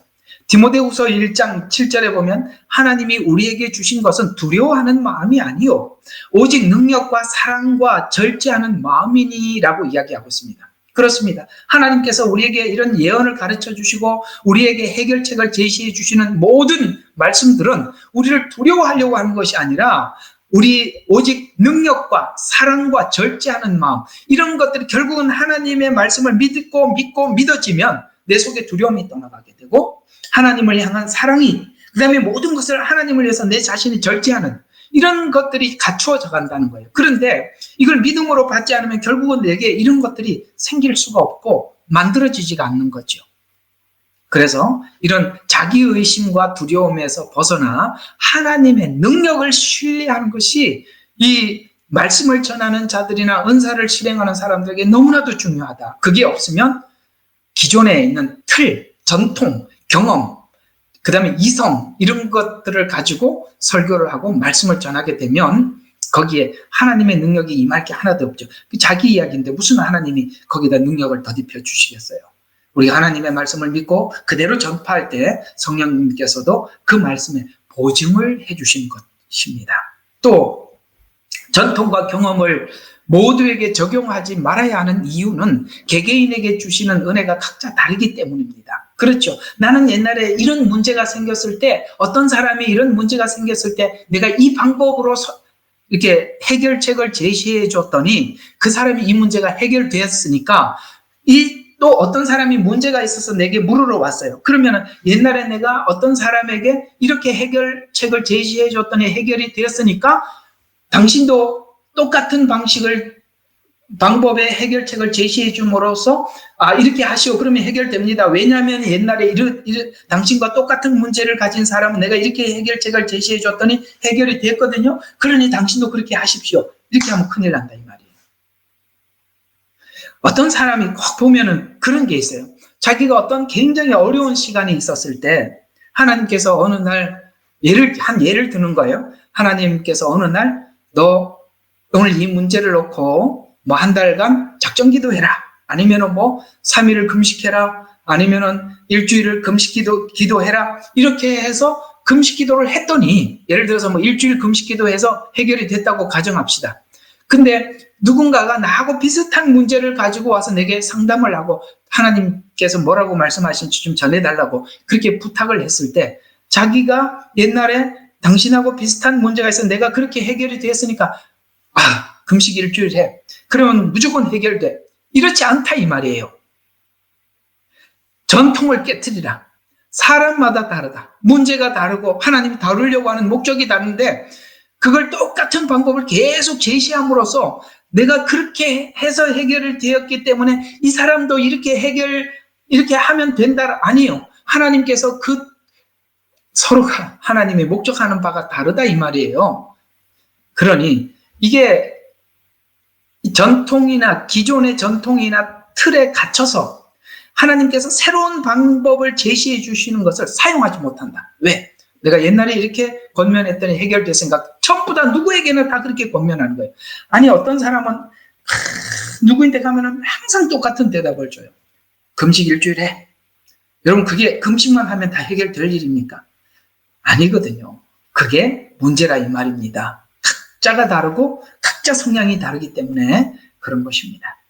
자, 두 번째로 우리가 믿음과 그 다음에 은사가 자라는데 제약을 주는 것이 지적인 제약입니다. 아까는 심리적인 제약이라면 요거는 이제 지적인 제약입니다. 자, 지적인 제약에서 벗어나려면 하나님의 말씀을 내가 이게 충분히 이렇게 가지고 있어야 돼요. 하나님의 말씀을 통해서 하나님의 말씀을 믿음으로 하나님의 말씀이 내게 완전하게 들어옴으로써 내 의심에서 벗어나는 의심은요 방법이 없어요. 의심은요 하나님의 말씀을 알고 그분을 만나야 의심이 사라지는 것이지 의심은 다른 방법이 없어요. 그래서 성경은 우리에게 부탁을 하고 있습니다. 자, 너희가 믿음을 갖기 위해서는 하나님 말씀을 들어야 한다. 이렇게 말씀하고 있지요. 자, 고린도전서 2장 14절에 육에 속한 사람은 하나님의 성령의 일을 받지 못한다라고 말씀하고 있어요. 이는 영적인 진리를 이해하고 분별하는 데 있어서 지적인 제약이 있을 수 있음을 말해주고 있는 것입니다. 육에 속해 있는 사람은 성령의 일을 받지 못하고 알지도 못하게 되어 있다는 말이에요. 이거는 하나님을 알고 믿는 믿음만큼 하나님의 일을 이해하고 받아들일 수 있는 것이죠. 이는 영적인 진리를 이해하는 데 있어서 지적인 제약이 있을 수 있음을 의미하는데 지적인 제약은 주로 의심에서 나오는 것입니다. 지적인 제약은 의심에서 나오는 건데 우리가 의심을 극복하고 은사를 제대로 사용할 수 있도록 돕는 방법은 하나님의 말씀을 공부하고 하나님에 대해서 알고 그 말씀을 그대로 믿을 때 모든 것을 극복해서 넘어갈 수 있는 것입니다. 말씀에 대한 믿음이 없으면 아무것도 할 수가 없어요. 그래서 참 중요한 것은 은사를 사용하기 전에 하나님의 말씀을 가져야 믿음도 가지게 되고 분별도 가지게 되고 모든 기초는 말씀이에요. 말씀 없이 모두 이렇게 될 수 있는 게 아무것도 없다는 것이죠. 그 다음 또 지적인 제약에서 벗어나려면 말씀을 공부해야 돼요. 말씀을 공부하면 하나님의 뜻을 이해하게 되고 은사가 말씀에서 벗어나지 않도록 그 말씀 안에서 은사를 사용하게 된다. 말씀을 모르니까 이게 지금 내가 그 은사를 통해서 남들을 돕는다고 하기는 하지만은 이게 말씀 안에서 내가 하고 있는 건지 밖에서 하고 있는지 아무것도 모를 수 있단 말이에요. 그러면 하나님은 말씀 안에서만 역사하시거든요. 말씀 밖에서 한 권면들은 하나님은 아무것도 하시지 않으세요. 항상 말씀 안에. 여러분들이 뭘 해도 제가 우리 사모님하고 같이 다니면서 누구에게 사모님 막 권면을 하고 하나님 주신 말씀을 전하다 보면 제가 옆에서 가만히 들어요. 들어보면 사모님 본인은 잘 몰라요. 근데 저는 지금 사모님이 누구에게 권면하는 거 보면 요거님 사사기 몇 장이구나. 요거는 지금 잠언서 이건 시편에 있는 이 말씀인데 제가 딱 들어보면 막 말씀의 은사를 가지고 있기 때문에 지금 이렇게 권면하는 걸 보면 그게 말씀 안에서 딱 이렇게 연결이 접목이 된단 말이에요. 이해가 가세요? 말씀을 모르면 예언도 가르치는 일도 국률도 여러분 국률의 은사 아무리 베풀어도 허딜할 수 있어요. 나중에 이게 국률의 은사가 어떤 부작용이 있는지도 설명을 해드리겠습니다. 있단 말이에요. 그래서 모든 기본이 말씀이에요. 그 다음 말씀을 배우면 그러니까 말씀을 배워야 믿음이 생기고 그 다음에 강화됨으로써 주신 말씀을 담대히 하나님 입장에서 선포할 수 있다. 로마서 10장 17절 아까 처음에 말씀드렸던 그러므로 믿음은 들음으로 나며 들음은 그리스도의 말씀으로 말미암느니라. 여러분 설교를 아무리 세상적인 이야기 그 다음에 유창한 철학처럼 설교를 들어도 그렇게 들어서는 그런 설교들은 우리에게 어떤 믿음도 주지 못해요. 모든 성경은 어디를 설명을 하더라도 예수님과 연관된 말씀을 우리가 들을 때 자연스럽게 믿음이 생겨온 거예요. 그래서 우리가 이 설교자들이 그렇게 중요한 역할을 한 것입니다. 모든 메시지들을 예수님과 연관시켜서 설명을 하게 될 때 듣는 사람들이 자연스럽게 믿음이 생겨요. 그래서 믿음은 들음에서 난대요. 근데 뭘 들어야 되느냐? 그리스도의 말씀을 들어야 믿음이 생긴대요. 그래서 말씀을 듣고 공부함으로써 우리의 믿음이 자라게 되죠. 믿음이 자라면 자연스럽게 아까 말씀드린 의심이 줄어들게 되고 은사를 사용하는 데 있어서 자신감을 가지게 되는 것입니다. 그래서 또 말씀을 배움으로써 영적 분별력이 향상됩니다. 분별은요. 여러분 막 하나님께서 눈 감으면 가르쳐 주는 게 아니라 분별하도록 말씀을 주신 거거든요. 그래서 히브리서 4장 12절에 보면 하나님의 말씀은 살아있고 활력이 있어서 좌우의 날이 선 어떤 것보다 예리해서 혼, 영, 관절과 골수를 찔러 쪼개기까지 하면서 잘 봐요. 그 뒤에 뜻이 이게 분별이라는 거예요. 마음의 뜻, 생각과 뜻을 감찰한대요.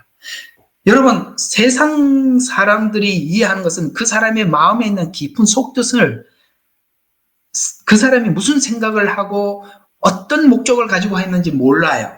그런데 하나님의 말씀을 아는 사람들은 그것이 어떤 생각을 가지고 어떤 목적을 가지고 하고 있는지를 말씀을 아는 사람들 거기까지 파악할 수 있는 능력이 생긴다는 거예요. 그래서 마음의 생각과 뜻을 감찰하나니라고 말씀하고 있어요. 하나님의 말씀을 통해서 영적인 분별력을 기를 수 있어요. 이는 우리의 은사를 사용하는데 아주 중요한 역할을 하게 됩니다. 자, 세 번째 제약이 있습니다. 바로 의지적인 제약입니다. 뭔가를 하나님께서 이렇게 했는데 의지적으로 나가는데 내가 실제 가야 되는데 나가야 하는데 가지를 못해요. 그게 아무리 가지고 있어도 실제 그 현장에 가서 하지 않으면 아무 의미가 없고 소용이 없듯이 의지적인 제약은 자신의 삶이 바탕이에요. 무슨 말이냐면 이런 게 있어요. 자, 예를 들어서 설교자를 가정해서 이야기해 봅시다.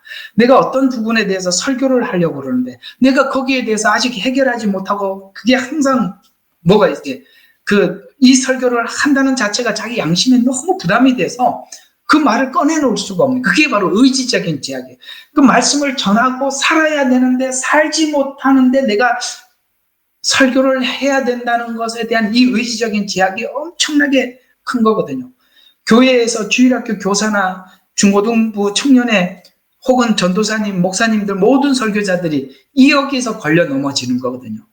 그래서 내가 설교를 할 때 반드시 어떤 심적 부담이 탁 오기 시작하느냐면, 야, 나 같은 놈이 어떻게 설교할 자격이 있는가, 이런 생각이 확 밀려 들어와서 아무것도 못하는 거예요. 그래서 우리가 이것도 넘어가야 되는 일인데 맨날 여기에 걸려가지고 제가 뭔데 무엇이 간데 내가 무엇이 간데 하나님 앞에 무슨 일을 할 수가 있겠습니까? 이렇게 멈춰 있으면 안 된다 이 말이에요. 그걸 하나님 나라를 위해서 내가 하나님 주신 복음을 전하기 위해서라도 내 의지적인 제약을 넘어가기 위해서 나는 순종하는 훈련을 해야 된다는 거예요. 그걸 하지 않고 여러분 늘 이중적인 자세로 살지도 않으면서 남들 보고 외치는 이런 상태에서 우리가 계속 머물러 있을 수는 없지 않습니까? 물론 그렇다고 해서도 하나님 앞에 은혜를 구하고 나가야 되겠지만, 그러나 계속 그럴 수는 없지 않습니까? 그래서 순종, 이것을 통해서 우리는 이 의지적인 제약을 넘어설 수가 있는데, 요한복음 14장 15절에 이 의지적인 제약을 이렇게 넘어가라고 말씀하고 있어요. 너희가 나를 사랑하면 나의 계명을 지키리라, 이렇게 말씀하고 있어요. 아, 내가 왜 이렇게 하나님 말씀을 순종하지 못하는가 하고 봤더니 하나님의 말씀, 곧 계명을 지키지 못해서 그렇구나. 그 말씀을 지킬 때 내가 이 제약에서 벗어나게 되는구나. 그 다음에 훈련을 해야 한다. 여러분, 이게 한 번에 해결되는 것이 아니라 몸이 체질화될 때까지 계속 훈련을 해야 됩니다. 그런 것처럼 디모데전서 4장 7절과 8절에 보면 망령되고 허탄한 신화를 버리고 경건에 이르도록 내 자신을 연단해라. 육체의 연단은 약간의 유익이 있으나 경건은 범사에 유익하니 금생과 내생에 약속이 있느니라. 이렇게 말씀하고 있습니다. 이런 것처럼 경건에 이르는 순종의 훈련, 이것이 우리가 하나님이 주신 직분, 하나님의 은사를 우리가 마음껏 자신감 있게 사용할 수 있도록 자유를 준답니다. 자, 마지막으로 감정적인 제약이 있어요. 이 감정이 이렇게 왔다 갔다 하는 사람들 참 힘들죠. 감정이 딱 이렇게 잡아줘야만이 뭐를 할 수 있는 사람이 있어요. 그게 다 제약이거든요. 사단은 우리가 가지고 있는 이런 제약들을 마음껏 쓸걸요. 어떤 사람들은 감정적인 제약에, 어떤 사람들은 의지적인 제약에, 누구는 지적인 제약에, 그 다음에 누구는 처음에 여러분들에게 말씀드렸던 것처럼 이렇게 심적인 제약에, 이렇게 나름 다 이게 약점들이 있어요. 그 약점들을 계속 붙잡아서 더 나가지 못하도록 한다는 말이죠. 그러나 우리는 이걸 넘어가야 하는 것입니다. 그래서 이 감정이 주는 두려움, 이것을 하나님을 신뢰함으로 우리가 나갈 수 있어요. 자, 두려움은 극복해야 되는데 디모데 후서 1장 7절에 보면 하나님이 우리에게 주신 두려워하는 마음이 아니고 능력과 사랑과 절제하는 마음이다. 그러니까 아까 읽어드렸던 그 성경 구절 그대로입니다. 그래서 두려움을 극복하고 은사를 사용하기 위해서는 하나님의 능력을 신뢰함으로써 내 감정을 극복해 넘어갈 수 있어요. 내 감정이 막 움직이는데 그걸 넘어갈 수가 있다는 것이죠. 그 다음에 하나님을 신뢰해라. 잠언서 3장 5절과 6절에 보면 너는 마음을 다하고 하나님을 신뢰하고 내 명철을 의지하지 마라. 너는 범사에 그를 인정해라. 그래야면 내 길을 지도하시리라고 말씀하고 있습니다. 하나님의 인도하심을 신뢰함으로써 우리는 감정적인 제약을 극복하고 하나님 앞에 주신 직분, 하나님 주신 은사를 잘 사용할 수 있습니다. 자, 오늘은 이제 진짜 다음 주부터 베드로를 중심으로 예언의 은사 가진 사람들의 특색에 대해서 자세히 설명을 할 텐데, 그거 하기 전에 이거 하고 나면 훨씬 더 여러분들이 다음 설명 듣는데 도움이 되시리라 생각해서 1시간 더 우리 이 은사의 제약에 대해서 여러분들과 성품 이런 부분에 대해서 함께 나누어 봤습니다. 자, 정리를 한번 해보겠습니다.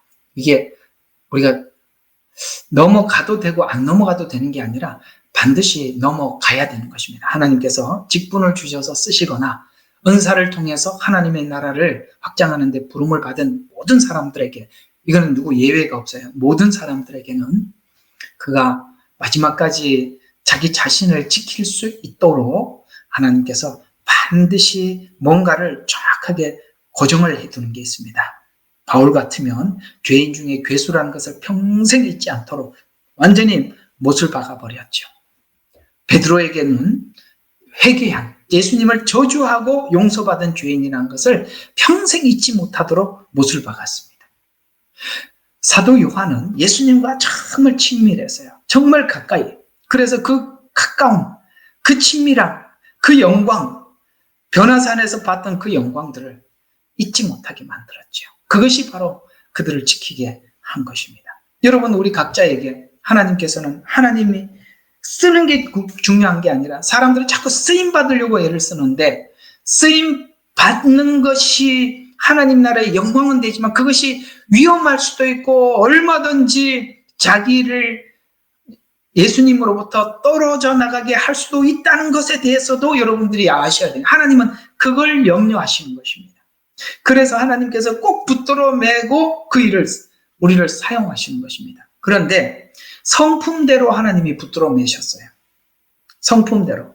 베드로는 베드로의 그런 극적인 성품, 그걸 가지고 붙들어 매놓고 일도 극적으로 하고, 회개도 한 번에 3,000명, 5,000명씩 하게 하고, 또 바울은 어떻습니까? 죄인 중에 괴수, 스데반을 죽인 자의 가편 투표를 하고 자기가 거기에 대해서 보증을 쓰고, 이렇게 하나님 앞에 예수님을 죽이는 일에 앞장서게 만들어서 더 이상 자기가 생명을 내놓더라도 할 말이 없게 만들어 놓고 쓰시고, 요한 마찬가지, 모든 제자들 하나님께서는 안전장치, 이 안전장치, 우리가 얼마나 연약한지 우리 자신이 알듯이 그 연약함을 하나님께서 강하게 붙들어 매놓고 쓰신다는 사실을 기억하셔서, 또 나가서 은사는 받는 날부터 완성되는 것이 아니라 그 은사를 개발하고 완성하는 과정 속에서 여러 가지 제약이 있다고 그랬죠. 지적이고 감정적이고, 그 다음에 의지적인 제약, 그 다음에 이런 모든 제약들로부터 우리가 벗어나기 위해서는 가장 중요한 하나님의 말씀을 믿는 믿음, 이 믿음만이 이 제약으로부터 우리를 완전히 넘어서게 하시고 마음껏 하나님 앞에 우리 자신을 드리게, 하나님이 무슨 말씀을 하시더라도 사람을 두려워하지 않고 전할 수 있는 그런 자들이 되기까지 하나님은 우리를 훈련시키신다라는 이 부분을 여러분들 기억하시고, 그 다음 주 2주간은 제가 좀 휴가 기간이라서 좀 쉬도록 하겠습니다. 좀 이거저거 좀 정리도 좀 하고, 이제 한 주, 2주, 세 번째 주, 이번 주부터 한 2주간 쉬고 그 다음 주에 여러분들과 만나도록 하겠습니다. 할 수 있으면 토요일 날 성경 공부를 다다음 주에는 하려고 그랬는데, 내가 이게 성경 공부가 있으면 마음에 너무 부담이 돼서 그때까지 그냥 쉬는 김에 좀 마음 편하게 쉬려고 2주간 좀 휴가를 여러분들에게 요청을 합니다. 일단 가르쳐 주신 이 부분까지 잘 소화하시고 다음번에 또 은사 시간에 함께 만나서 은혜를 나누도록 하겠습니다. 한번 기도하겠습니다. 하나님, 고맙고 감사합니다. 우리는 믿음을 가져야 하나님의 일을 할 수가 있습니다. 믿음을 갖지 못하고 하면 우리가 하는 모든 일들이 너무나도 인간적이고 우리의 생각 속에서 하게 됩니다. 그러나 하나님의 일은 영적인 사람만이 영적인 일을 분별을 할 수 있듯이, 우리가 하나님의 영의 세계의 움직임을 알지 못하면 너무나도 다르게 일할 수밖에 없는 것 아니겠습니까? 그러기에 하나님께서는 우리의 틀을 깨뜨리고 아버지 하나님 더 넓고 분명한 세계로 나오기 위해 하나님의 말씀을 배우라 하시고 믿으라고 하십니다. 그 믿음 갖게 해주시고, 더 나아가서 우리가 하나님 앞에 쓰임받아서 많은 사람들에게 박수의 갈채를 받는다 할지라도 하나님 우리 자신을 끝까지 지킬 수 있는 안전장치 주님 앞에 부탁드리오니, 하나님 그것 반드시 하나님 우리에게 주셔서 사용하여 주시옵소서. 오늘도 이 귀한 말씀 함께 나누게 하신 우리 하나님께 감사 영광을 돌리며 우리를 구원하신 예수 그리스도의 이름으로 기도드렸습니다. 아멘.